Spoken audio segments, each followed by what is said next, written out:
berjumpa lagi dengan saya Yusja Yusman dalam materi pengenalan multimedia. Tentu dalam kehidupan kita sehari-hari, multimedia merupakan satu bagian dari yang tidak bisa terpisahkan untuk memenuhi kebutuhan dan keinginan kita. Sebelum kita jauh mengenal multimedia dan menggunakan multimedia, mari kita lihat apa yang dimaksud dengan multimedia dan apa substansinya. Pada pertemuan kita yang pertama akan dibahas 3 poin penting, yaitu apa yang dimaksud dengan multimedia atau pengertian dari multimedia. Yang kedua adalah peran multimedia dalam berbagai aspek kehidupan. Dan tentunya yang ketiga, tujuan dari presentasi dari menggunakan multimedia itu untuk apa.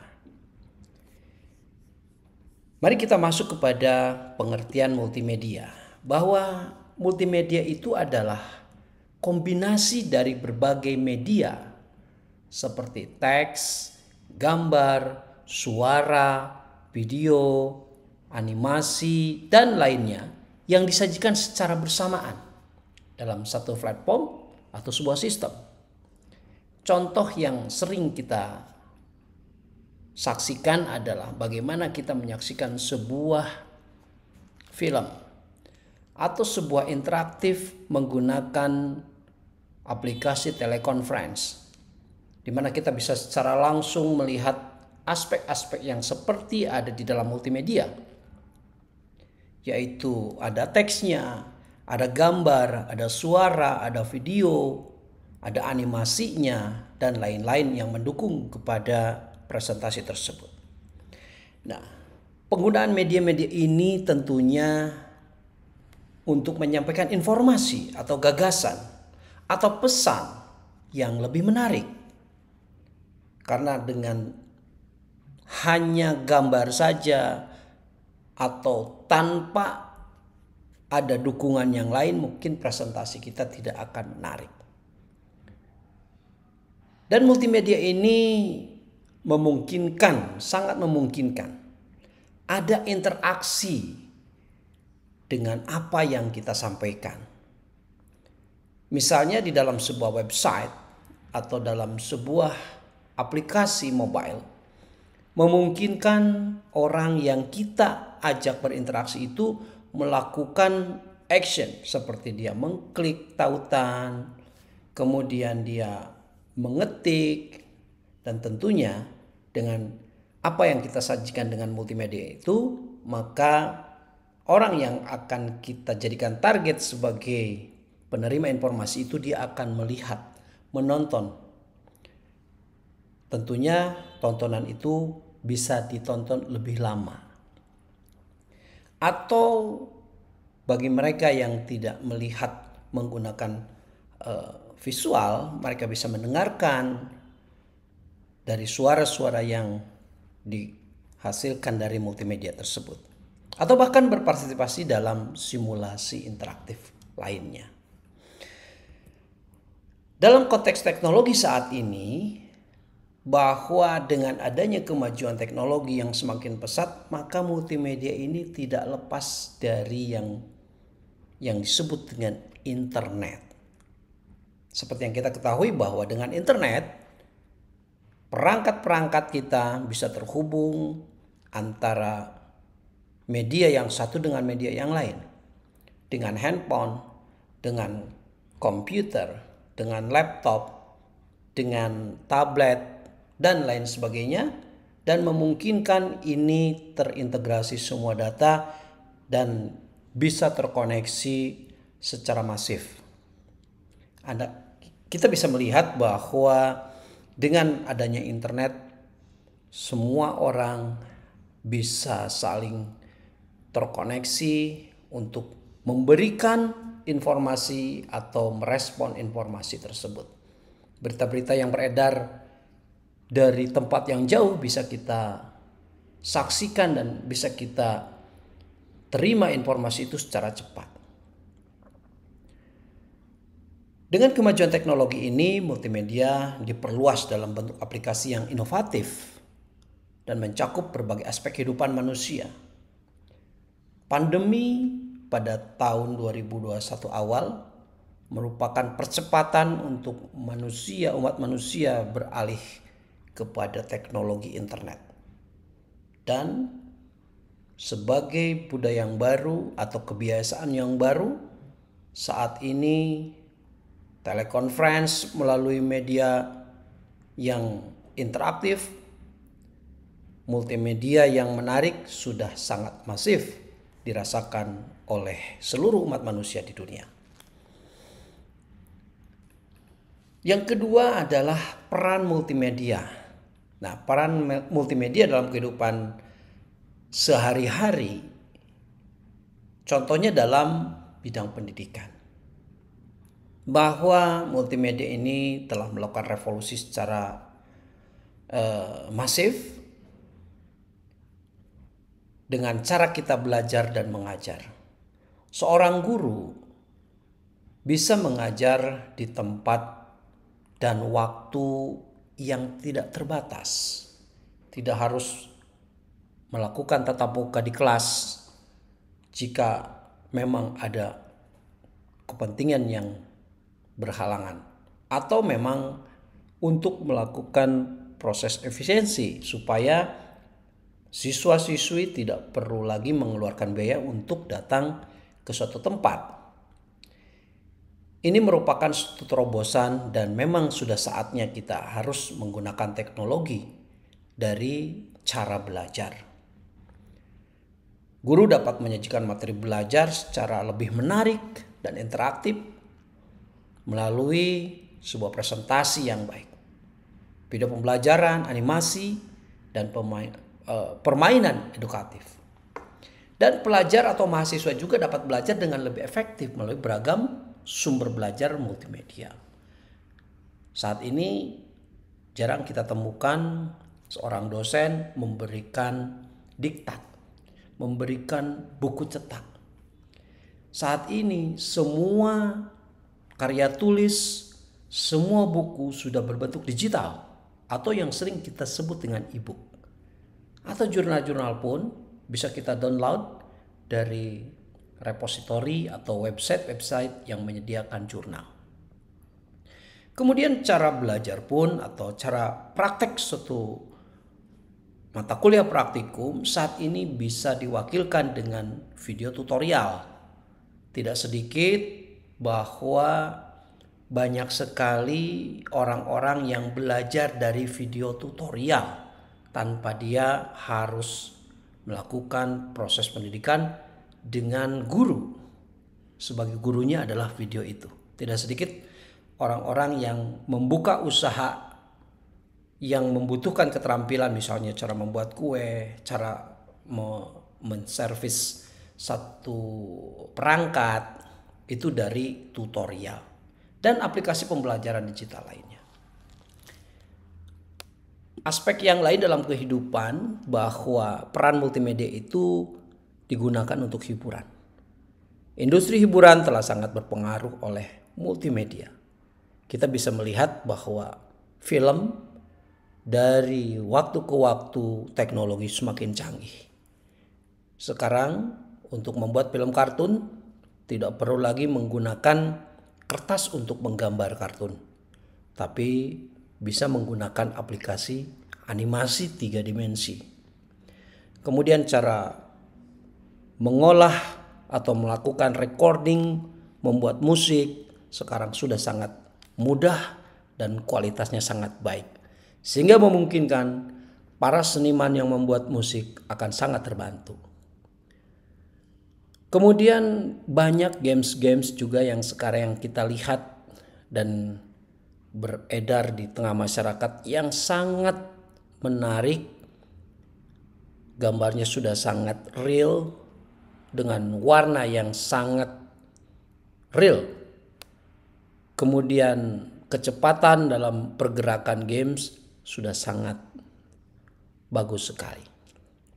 Oleh karena itu multimedia sangat memungkinkan kita untuk menikmati pengalaman hiburan yang lebih bagus, interaktif melalui penggunaan media-media yang tersedia saat ini seperti gambar, suara, video, bahkan dimensi lain seperti ada gerakan atau getaran yang dirasakan pada joystick, kemudian ada video yang bisa muncul secara 3 dimensi.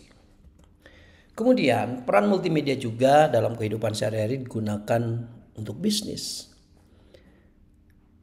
Misalnya dalam sebuah aplikasi Gojek, di mana untuk memesan sebuah angkutan atau memesan sebuah makanan atau bertransaksi lain cukup menggunakan aplikasi multimedia di dalam aplikasi tersebut.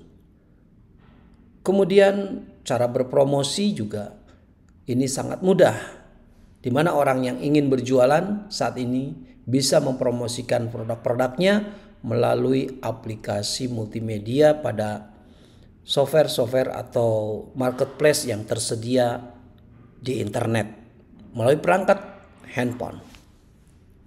Multimedia juga bisa digunakan untuk pelatihan karyawan, presentasi bisnis, dan komunikasi internal di dalam sebuah perusahaan. Selanjutnya adalah multimedia yang digunakan dalam kehidupan sehari-hari, yaitu dalam bidang kesehatan. Ini biasa digunakan untuk berbagai keperluan yang bisa mempercepat cara belajar. Dalam kesehatan,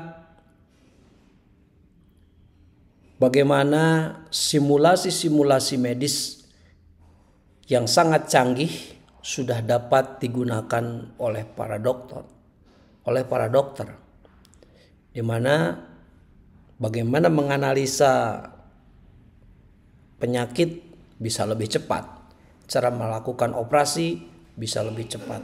Itu semua karena peran multimedia yang sudah bisa kita buat dan kita rasakan saat ini. Kemudian peran multimedia dalam pariwisata untuk memasarkan destinasi wisata, maka multimedia itu sangat diperlukan. Misalnya untuk mempromosikan apa saja yang ada di dalam tempat wisata tersebut. Melalui video promosi destinasi wisata itu, maka sangat memungkinkan orang akan merasa penasaran melihat keindahan-keindahan atau hiburan yang ada dalam tempat wisata itu untuk segera mencobanya. Kemudian peran multimedia dalam seni dan kreativitas. Saat ini seorang seniman sangat dibantu sekali dengan hadirnya teknologi komputer, hadirnya teknologi tablet atau digitizer yang bisa menggambar sereal mungkin dengan menggunakan freehand, dengan menggunakan alat yang sangat mirip dengan pulpen untuk menggambar bentuk. Dan ini sangat-sangat membantu dan mempercepat proses. Mulai dari membuat bentuknya, memberikan warna, dan mungkin saja dalam aplikasi-aplikasi tersebut banyak sekali template yang sudah jadi tinggal dirubah sedikit. Multimedia sangat berperan dalam desain grafis, pembuatan film, animasi, dan seni digital lainnya. Sehingga kita bisa menikmati bagaimana karya-karya seniman yang kita nikmati itu jauh lebih baik dan lebih cepat hasilnya. Kemudian hal-hal lain yang bisa dirasakan dalam berkembangnya multimedia ini tentang layanan publik. Misalnya untuk video edukasi, membuat website yang interaktif, aplikasi mobile untuk layanan publik, kemudian media sosial, kemudian infografis dari setiap sudut tempat publik, misalnya di stasiun, di kantor pelayanan pajak, di bandara, dan di tempat-tempat lain yang merupakan fasilitas publik. Jadi multimedia ini sangat diperlukan untuk setiap kehidupan, karena dengan multimedia ini akan mempercepat proses presentasi, akan memberikan daya tarik yang lebih, sehingga penyerapan terhadap informasi akan jauh lebih mudah diserap oleh orang lain yang kita berikan informasi. Berkaitan dengan hal itu, maka tujuan daripada multimedia ini adalah sebagai salah satu pendukung dalam presentasi. Kita lihat apa tujuan dari presentasi, sehingga ini bisa dikaitkan dengan peran multimedia di dalamnya. Seperti yang kita ketahui bahwa tujuan presentasi itu adalah bagaimana sebuah proses penyampaian informasi, ide atau konsep kepada orang lain atau audiens menggunakan berbagai media dan teknik komunikasi, sehingga presentasi itu bisa diterima seutuhnya, bisa diingat dalam waktu yang sangat panjang. Ini tidak mudah. Mempresentasikan sesuatu bukan hal yang mudah, tapi ini bisa dibuat menjadi sangat menarik dan bisa cepat apabila kita mengetahui konsep-konsep presentasi tersebut. Bahwa tujuan presentasi itu adalah, yang pertama adalah memberikan informasi. Artinya ada pemberi informasi dan audiens sebagai penerima informasi. Bagaimana informasi itu diterima secara baik dan utuh. Bisa berupa informasi baru, pengetahuan, atau data, atau hal-hal lain yang kita ingin sampaikan kepada audiens. Kemudian tujuan presentasi itu adalah mengedukasi. Ini biasanya dilakukan pada secara umum, misalnya di kelas, di pesantren, di kampus, di tempat-tempat pelatihan, dan di tempat manapun yang sifatnya adalah mengedukasi, yaitu untuk mendidik audiens tentang suatu topik atau konsep tertentu. Kemudian yang ketiga adalah dari tujuan presentasi itu adalah persuasi, yaitu mempengaruhi audiens untuk mengadopsi suatu ide atau pandangan atau tindakan tertentu yang diinginkan oleh pemberi informasi. Sehingga orang yang kita ajak bicara mengikuti apa yang menjadi konsep kita.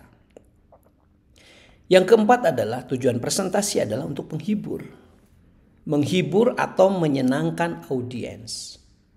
Dan seringkali dalam konteks presentasi ini biasanya ditampilkan dalam hal atau dalam tampilan yang lebih santai. Namun berisi tentang sesuatu yang sangat kreatif. Sehingga audiens merasa terhibur dengan apa yang kita sampaikan. Ide atau konsep yang kita sampaikan sampai kepada audiens dan merasa terhibur. Yang kelima adalah membangun hubungan. Membangun hubungan atau memperkuat hubungan dengan audiens melalui interaksi dan pembagian informasi ini sangat penting dalam satu konsep menjalin hubungan antara pemberi informasi dengan audiens. Biasanya ini digunakan dalam sebuah bisnis. Bagaimana seorang customer bisa melakukan interaksi dan dapat melakukan sesuatu yang diinginkan oleh produsen. Yang keenam adalah melatih keterampilan, bahwa tujuan presentasi itu bisa mengajarkan keterampilan baru atau melatih audiens tentang melakukan sesuatu. Ini biasanya dibuat dalam sebuah tutorial atau sejenisnya. Dan tujuan presentasi yang berikutnya adalah memotivasi, yaitu menginspirasi dan memotivasi audiens untuk mencapai tujuan atau mengatasi tantangan. Demikian untuk pengenalan multimedia pada pertemuan pertama ini. Terima kasih atas perhatiannya dan kita akan lanjutkan kepada bab 2. Terima kasih.